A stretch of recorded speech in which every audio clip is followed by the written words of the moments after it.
Election commission ने कुछ मर्यादाएं रखी थी और मेरा प्रयास रहता है कि मैं मर्यादाओं का पालन करूं। लेकिन वर्चुअली मुझे बीच बीच में कार्यकर्ताओं से बातचीत करने का अवसर मिला है।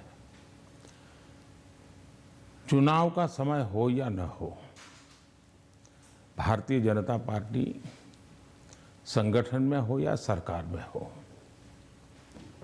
हम हमेशा जनता जनार्दन की सेवा में लगे रहते हैं। और जब सरकार में होते हैं तो बहुत अधिक तीव्रता से, अधिक विस्तार से सबका साथ, सबका विकास, इस मूल मंत्र को लेकर के जी जान से जुटे रहते हैं। और मैं इस चुनाव में भी सभी राज्यों में देख रहा हूं कि भारतीय जनता पार्टी के प्रति लहर है। भारी बहुमत से भारतीय जनता पार्टी जीतेगी और भारतीय जनता पार्टी को सेवा करने का मौका इन सभी 5 राज्यों की जनता देगी। और ये भी सही है कि जिन राज्यों में हमें सेवा करने का मौका मिला है, उन्होंने हमें परखा है, हमारे काम को देखा है। और उसका परिणाम होगा, पहले के जमाने में पॉलिटिकल फील्ड में एनालिसिस करते समय एक शब्द पॉपुलर हो चुका है, एंटी इनकम्बेंसी। मैं समझता हूं कि हमारे देश में वक्त बदला, लेकिन कभी कभी टर्मिनोलॉजी नहीं बदली। और ये कारण ये है कि पहले जो सरकारें चलती थी वो फाइलों पे हस्ताक्षर करना,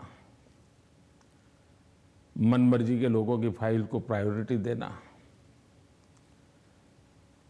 योजनाएं चुनाव को केंद्र में रख के घोषित करना और कभी कभी जाकर के फीते काट के चले आना, शिलान्यास करके चले आना।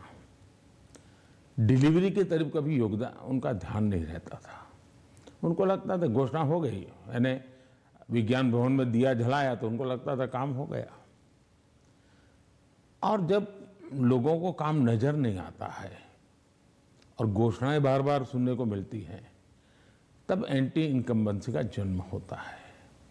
लेकिन जब काम करने का प्रयास दिखता है, दिन रात की मेहनत दिखती है, आसपास में कुछ न कुछ पॉजिटिव होता हुआ दिख रहा है, तो फिर एक विश्वास बनता है कि वहाँ हो रहा है तो कल मेरे यहाँ भी होगा।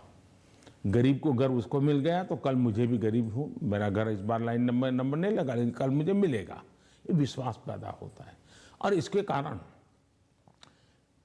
भारतीय जनता पार्टी के कल्चर में जहां भी हमें स्थिरता के साथ काम करने का मौका मिला है, वहां एंटी इनकम्बेंसी नहीं, प्रो इनकम्बेंसी का माहौल होता है। और भारतीय जनता पार्टी हमेशा प्रो इनकम्बेंसी को लेकर के चुनाव में अधिक ताकत से उभर करके आती है।